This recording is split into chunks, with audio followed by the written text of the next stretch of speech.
but I'm delighted to welcome back Tony Blair, former UK Prime Minister and of course now founder of the Institute for Global Change. Mr. Blair, welcome to India Global Forum. It's good to have you back. We heard from you a little earlier.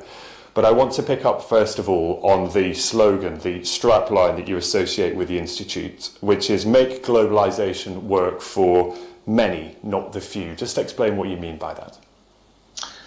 Thanks very much, Ben. It's great to be with everyone again at the India Global Forum. What I mean by that is very simply that globalization is a force that's pulling the world closer together. It has enormous opportunities associated with it, but you've got to spread those opportunities to the broadest mass of people. And particularly when we are living through an era of technology revolution, then if people don't, for example, have access to the internet, they don't have access to the benefits of technology, then the world becomes even more unequal. So what we try to do from the Institute, and recently we published a paper specifically around what does the world need to do to make sure that the whole of the world gets connected and not just the best in terms of income of the world.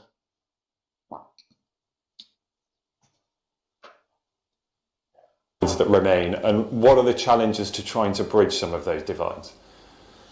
So essentially, I think you've got to do three things. First of all, you've got to try and make sure that you build the infrastructure of connectivity so that power generation electricity is available to the hundreds of millions of people who presently don't have it. Secondly, you need to make sure that the world is mobilizing the capital. We estimate it's around about $450 billion that's required over a period of time. That sounds a lot of money, but actually just in the context of COVID, it's not that much of an amount of money. And indeed, if you establish that internet connectivity, the payback in terms of increased wealth and income is enormous. And thirdly, you need to create in countries the right regulatory framework so that the private sector is incentivized to come and develop the connectivity that's necessary. But we lay out there a plan to do this, and in the work we do with governments around the world, where we're trying to help them bring the best of technology to their countries to accelerate development, there's a perfectly workable set of plans that could bring about this connectivity if the world got properly mobilized. We're having to get mobilized as a world for COVID. We're having to do the same for climate change. We should do this for internet connectivity. When you lay it out in such stark terms, and I know you've talked about the digital revolution being compared to the industrial revolution, and history tells us that the industrial revolution was great for Britain, for Germany, for the United States. Who are the biggest benefactors of this technological revolution?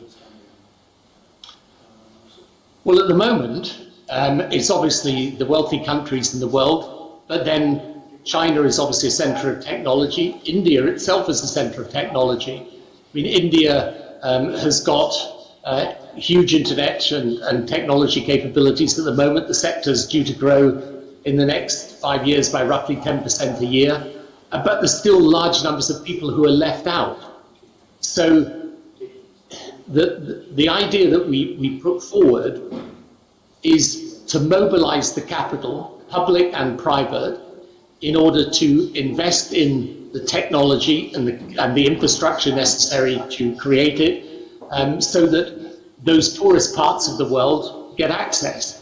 And it's not impossible to do, but if you're going to do it, it requires the wealthy countries of the world to cooperate with developing countries in order to do it. Is digital development a priority right now for many governments? Quite clearly, so many plans have been derailed because of the pandemic. But when we move beyond that, do you really get a feeling that digital adoption and digital investment and innovation is actually at the top of the to-do list for many governments? I think it's coming to the top of the to-do list. One thing that COVID's taught us is about the importance of technology. Obviously, the acceleration of technology innovation has been an important part of dealing with COVID. Both in terms of vaccines, in terms of testing, and now, of course, in terms of registering those who are vaccinated and data. So a lot of countries that we're working with, and my institute works roughly 25, 30 different countries in the world are moving to things like electronic health records, digital ID, really important, so that you can access government services much more easily. Actually, India has been a leader in this field, and the benefits are enormous. You can make payments more easily, you cut out a lot of corruption, you allow people sort of instant access and therefore power over their own affairs. You can also use the internet for small producer farmers in order to be able to run their businesses more easily. I think technology will transform in the next few years education, healthcare, agriculture, and of course technology is already transforming the energy space. So I don't think there's any doubt at all about it. This technology revolution is the single biggest thing that's happening in the world, and if it's utilized properly, it allows developing countries to leapfrog the systems of the West. So, for example, if you're trying to create a modern healthcare system today, you should be using digitization, you should be using technology so that you're not having to do healthcare in the old way. You can do it much more easily, much more accessibly, and much more cost effectively using technology. So it provides we call our program in the Institute Tech for Development, and I think the opportunities are absolutely enormous, but it means that governments have also got to reconfigure the way they work. They need a different skill set, different types of people coming in and working in government, and they need close connection, obviously, with those firms that are able to help them in the technology space. You raised healthcare, and we've been talking about this throughout the day, about how technology can change not only the administration of healthcare, but the delivery of it too. And that's before we even get into things like AI, which could change treatment. I wonder, though, whether enough has been done to address the nervousness, the reluctance, the maybe reticence that many will still have about handing over so much data to big tech corporations, given that we've seen when in the wrong hands, it can be pretty disastrous. Yeah, but Ben, I really think this is much more of a concern of a certain fairly limited group of people than it is a real person's concern. I mean, of course, there's all sorts of ways you can protect the privacy of your health records, and your health records, by the way, are vulnerable even if they're in written form rather than stored, for example, in the cloud. In fact, they can often be much more secure when it's done digitally. But the benefit that you have, for example, of a doctor seeing you, being able immediately to bring up your patient history so that they can treat you better, the advantages you've got, for example, in having specialists who can do consultations remotely, these are huge advantages. And of course, you've got to take seriously the privacy concerns, but there are ways of dealing with that. And the advantages of moving to digital ID and digital patients' records, the advantages, in my view, far outweigh the problems. Yeah, absolutely. And there will be a need to demonstrate that the pros outweigh the cons. That is of course, a given. I suppose the concern comes when there is a fear, particularly in the UK right now, about things like the use of that data, however anonymised it may be, whether my personal data or that of anyone else is being used to prop up profits of big tech, big pharma. That is one of the concerns that people have, no? Yeah, okay, but, it's like there's a debate going on in the UK at the moment as to whether you should have to have proof of vaccination, but your average supermarket's probably got more information on you than the government. Mm-hmm. I mean, I just think, I personally don't mind if my health records are available, anonymized. I think, by the way, one of the reasons why China is moving ahead in the healthcare space is because the companies there are able to look at anonymized data in bulk, and that, of course, gives them a tremendous advantage. So I don't misunderstand me. You need rules and you need frameworks and you need a proper regulatory system. But I think it's not hard to establish that, and the benefits are absolutely enormous in terms of the development of things like diagnostics and being able to accelerate the search for cures for disease. And to use the healthcare example once again, because it is so prevalent right now, we're seeing the difference that technology has made in treating this pandemic. And you talk about things like the NHS app, for example.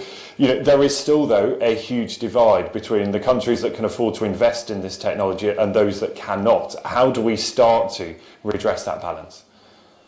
Yeah, that's a great question. And I think the one thing this COVID pandemic has taught us is that we all have an interest in curtailing it.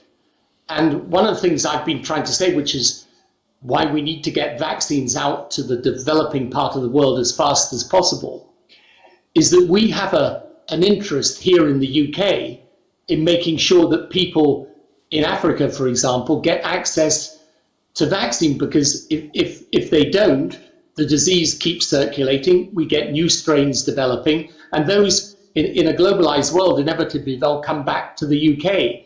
So one of the things I would like to see following the pandemic is the aid agencies and international financial institutions working with governments around the world to put in place the basic health infrastructure that allows you, for example, to access technology.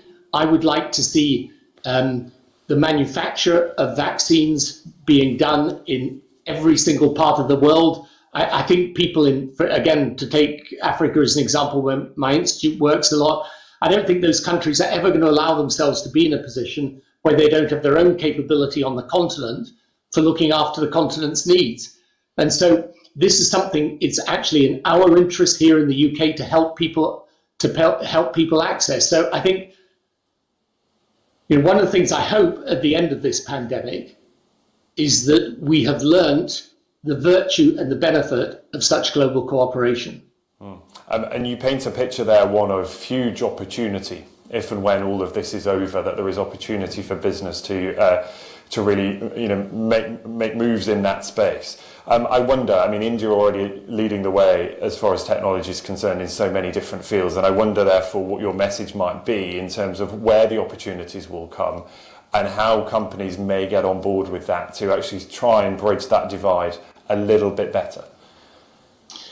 Yeah, I think my message would be very simple. India is a centre of technology innovation, actually one of the great centres of vaccine production.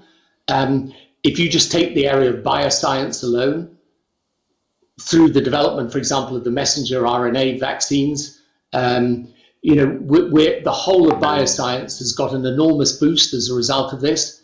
And for companies in India, where there is this workforce there that is very tech savvy, I think the opportunities are enormous. And I would like to see greater collaborations also between UK and India in the bioscience field, but I think you can take that across agri-tech, educational technology, and the broader aspects of healthcare. Tony Blair, it is wonderful to talk to you here at India Global Forum. We are grateful for your time and your insight. I wish you all the best with the work. As you said, it's about bridging that divide, and let's hope that from all of this year of chaos, there is some progress as far as that is concerned. Tony Blair, good to see you. Thank you so much for being with us. Thanks very much. Thanks, Ben. Thank you.